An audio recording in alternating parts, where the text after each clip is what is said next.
को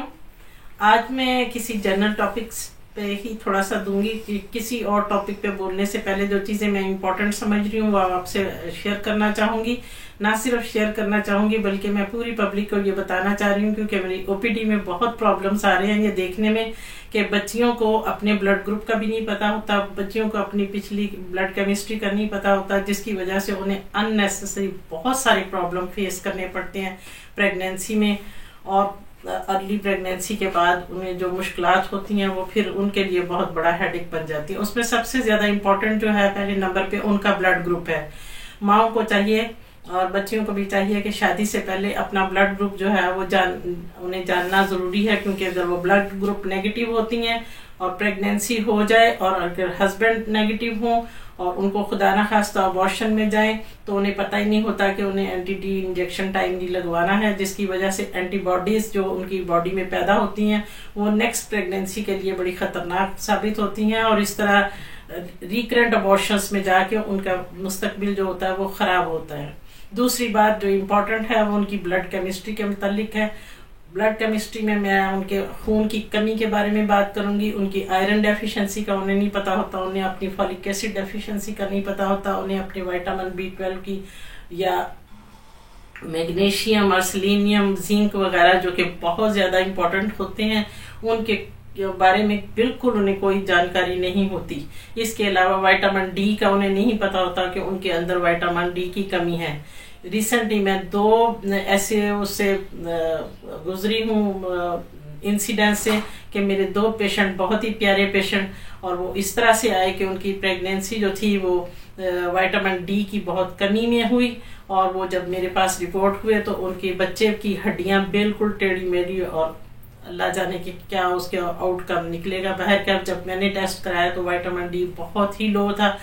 तो ये मुझे अफसोस भी हुआ कि अब हम क्या उसकी हेल्प कर सकते हैं। उस वक्त वो 18 वीक ऑफ प्रेगनेंसी पे थी, तो लिहाजा विटामिन D की कमी ना हो। और जितनी मैंने बातें बताई हैं कि इस केमिस्ट्री का आप एक जनरल CP उसका चेक करवा लें। अगर आपको लगे कि उसका फॉलिक एसिड कम है तो वो आप करवाएं। अगर आपको लगे कि उनको कोई थैलेसीमिया ट्रेट या सिकल सेल एनीमिया वगैरह का कोई इस तरह की है तो इन चीज़ों को पहले से आपको मालूम होना चाहिए। और ऐसी बच्चियों की शादियां किसी दूसरी ऐसी जगह पे मत करें जो ऑलरेडी सिकल सेल की ट्रेट हो या थैलेसीमिया के ट्रेट हो। उसमें फिर क्या होगी, वो उन बच्चों के लिए, दोनों के लिए, मियाँ बीवी के लिए अजाब हो जाता है कि वो सिकल सेल डिजीज बन के उनके बच्चे सारे पैदा होते हैं। इसके अलावा जो चीज़ इम्पोर्टेंट है वो जिन फैमिलीज में ब्लड प्रेशर और डायबिटीज़ की हिस्ट्री होती है उन्हें अपनी बच्चियों की डाइट का और एक्सरसाइज की तरफ बहुत तवज्जो देनी चाहिए, और उन्हें एक्स्ट्रा किस्म के जो है जंक फूड वगैरह इनसे उन्हें कहीं के एहतियात करें, ताकि वो इस तरह के जंक फूड से बच के अपनी जो है डाइट को ठीक करके तो अपनी जो फिजिक है इंटरनल और एक्सटर्नल उसको मेंटेन रख सकें, जो उनके लिए आइंदा के लिए प्रेगनेंसी के लिहाज से उनके लिए मुसीबत ना बने। और आखिरी चीज़ जो मैं बताना चाह रही हूँ वो ये है कि उन्हें किसी किस्म की इन्फेक्शन, ख़ास तौर पे जो यूरिनरी ट्रैक्ट इन्फेक्शन है और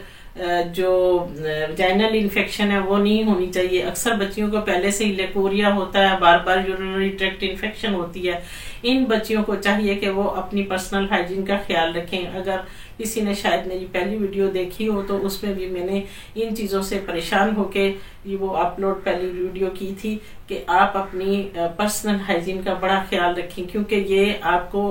कम अज़ कम अगर आप इस चीज़ का ख्याल रखेंगे आप 30 से 40% अपनी डिजीज़ को खुद कंट्रोल कर सकेंगे। आपको बार बार यूरिनरी ट्रैक्ट इन्फेक्शन नहीं होगी, आपको बार बार वजाइनल इन्फेक्शन नहीं होंगे, लेकोरिया नहीं होगा। और उसमें बहुत सिंपल सी बात होती है, वो ये होती है कि आप अपनी तहारत का इंतज़ाम जो है वो अच्छी किस्म के सोप के साथ करें। इरिटेंट सोप से मेरा मुराद नहीं है, बेबी जॉनसन टाइप जो है या सेफगार्ड है, ये एक अच्छे सोप हैं। इनसे या कोई वजाइनल लोशंस बहुत अच्छे अच्छे मार्केट में हैं, उनमें से किसी एक का इंतखाब करके मैं किसी कंपनी को वो नहीं कर रही हूँ, सिर्फ ये कहना चाह रही हूँ कि वो अपना जो है एरोसिव किस्म के मटेरियल ना इस्तेमाल करें, अच्छे किस्म का मटेरियल इस्तेमाल करके अपनी जो है